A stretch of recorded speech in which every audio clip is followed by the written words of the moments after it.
Good morning, ladies and gentlemen. Thank you for being here. Let's have a nice hand for Breton one more time. Breton is a volunteer with St. Vincent de Paul. I mean, with that voice, we should have flown her in from LA or something. But she's a volunteer with St. Vincent de Paul, and she's worked in the finance office there for more than 10 years. So what a great addition. Yes. I'm Mark Curtis from 12 News, and it is such a pleasure and an honor to be back with you this morning for the annual Restoring Hope Breakfast. And I say this every year, but I think it's really true, that there is no better way to kick off the holiday season and the good feelings that go with it than to be here in this room together. And this year, especially, after the contentious and sometimes ugly campaign season, I think it's great to sit here in a space where everyone is on the same page. This is a room, yeah, absolutely. This is a room where we can forget, at least for the next couple of hours, about right or left, liberal or conservative, and I think concentrate on what really matters, and that is our fellow man. Someone who you might never expect is down on their luck. Someone who's been visited by misfortune. And here, you, just by being here, are saying that you want to make a difference. And most of you here today are return customers, so I thank you for that. If you look around the room, there is no denying that however we might feel politically, no matter what our differences might be, ultimately, this is a great community, and we are going to make it okay. I know that because this St. Vincent de Paul is the biggest and most successful in the country.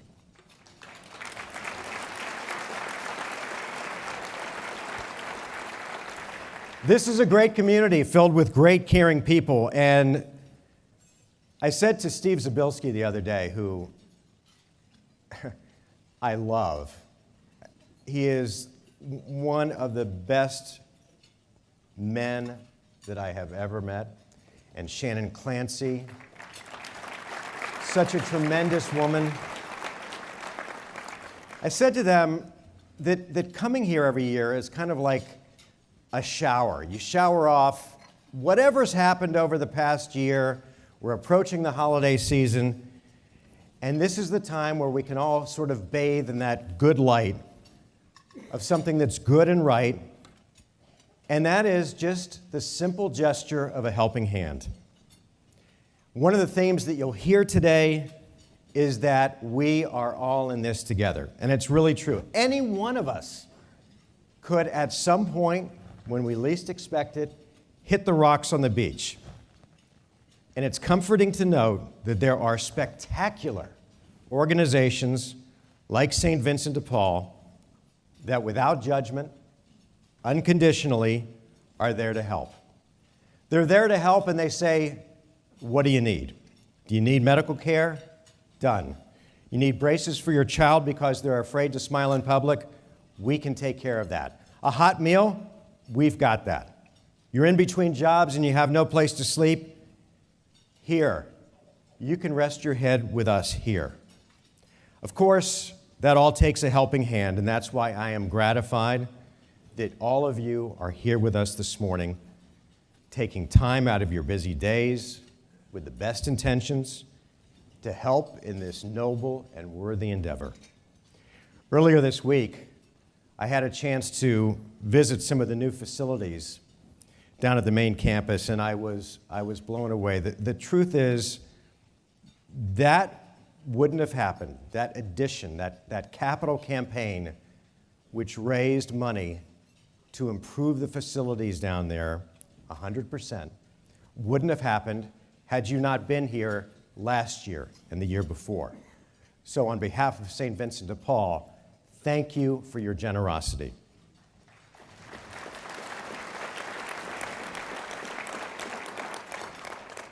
We are living, and I pray that most of you know this and would acknowledge this, in the best economy we've been in a long time.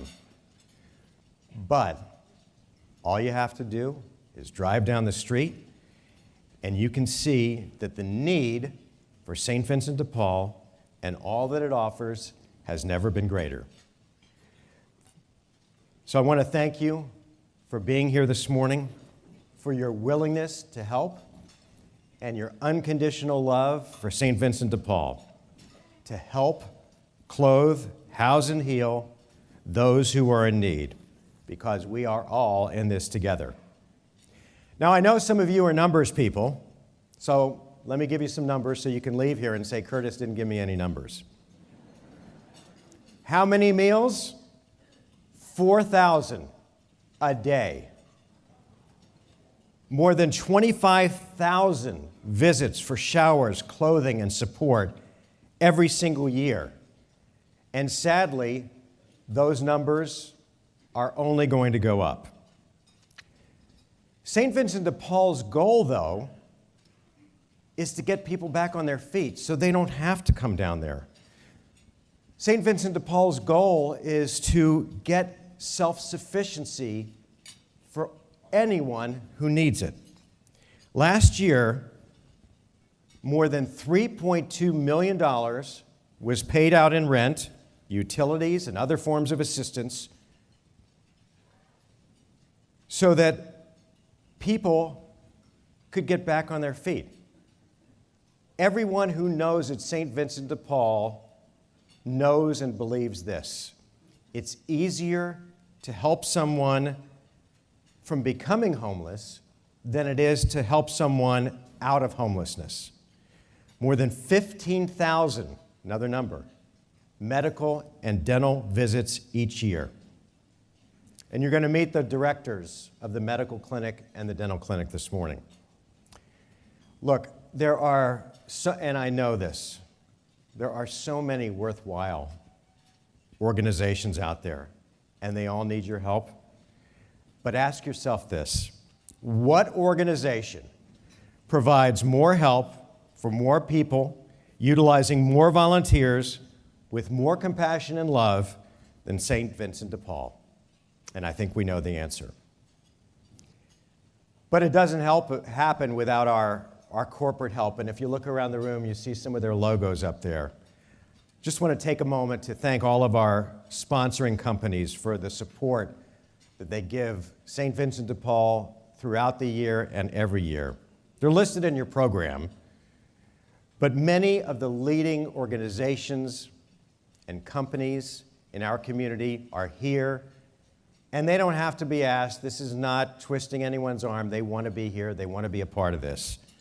Organizations like APS, Blue Cross and Blue Shield, Bank of America, Charles Schwab, Drive Time, U-Haul, USAA, Bashas', Fry's, Safeway Albertsons, Walmart, and so many others.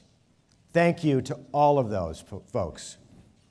And I especially want to thank Casino Arizona Talking Stick Resort for serving as today's sponsor for our delicious breakfast. Thank you all.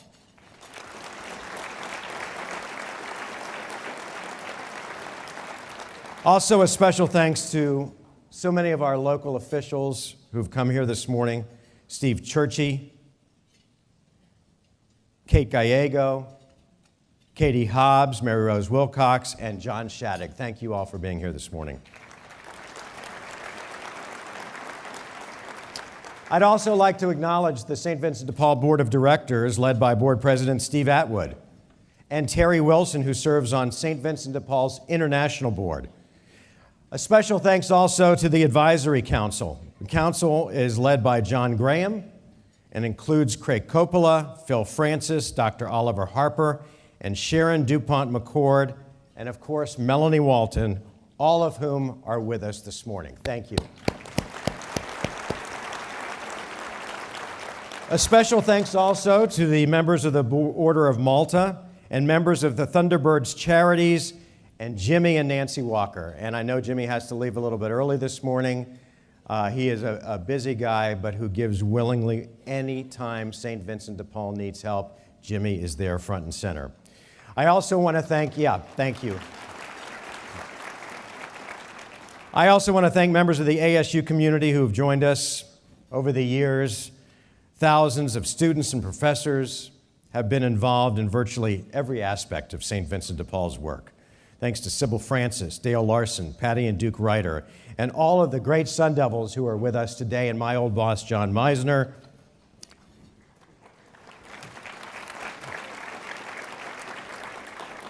Thank you to the members of the Vinnies and WISH, Women in Service and Hope, as well as our Servant Leader Society members for being with us. And finally, I just want to thank all of our table captains today. We are here because of you. So, for everyone whose name I just mentioned, could you please stand up and be acknowledged?